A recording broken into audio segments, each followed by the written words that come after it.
With 6,600 miles of pipe, something's going to break and something's going to leak. The leaks aren't so bad. A break like this, though, is something to see.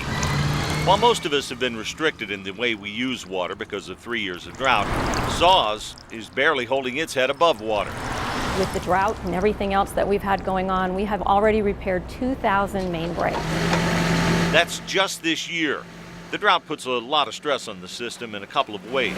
First, the prairie soil, which starts at the foot of the hill country, contracts and expands. That causes pipes to move, creating leaks. High demand is another variable that can cause a challenge. If a lot of water is being pushed through, that puts stress on the pipe too. With one of the largest water systems in the country, Saws pumped roughly 75 billion gallons of water last year, pushing through as much as 250 million gallons a day. And there's no real method of judging how much of that is lost. They do keep a very close eye on it, though. For example, roughly 1.2 billion gallons were lost this year in what they term authorized losses, water they'll never be paid for.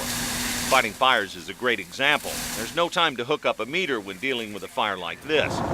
Street and sewer line cleaning and fire hydrant maintenance are other acceptable losses. What's not authorized are leaks like this.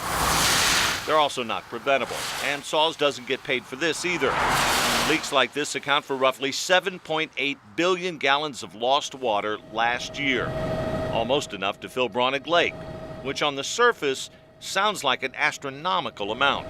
Saws is on top of it. Annalisa Peace is the executive director of the Greater Edwards Aquifer Alliance, a watchdog group which is very protective of the aquifer.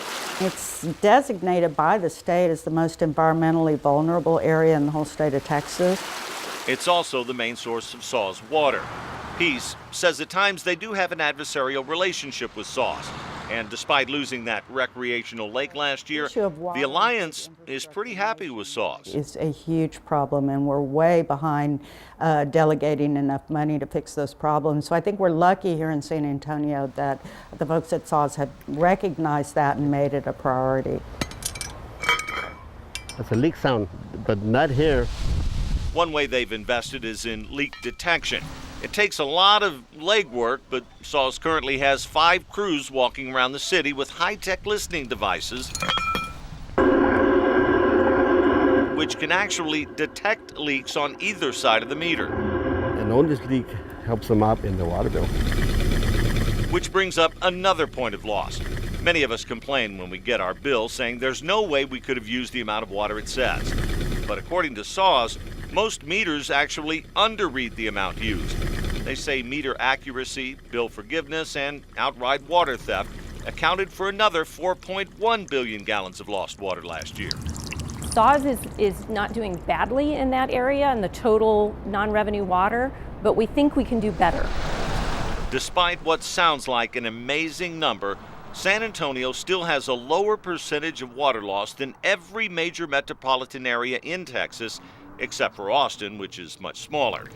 But when you put the final number to it, Saws lost almost 13 billion gallons of water last year, which would fill Braunig Lake 1.5 times.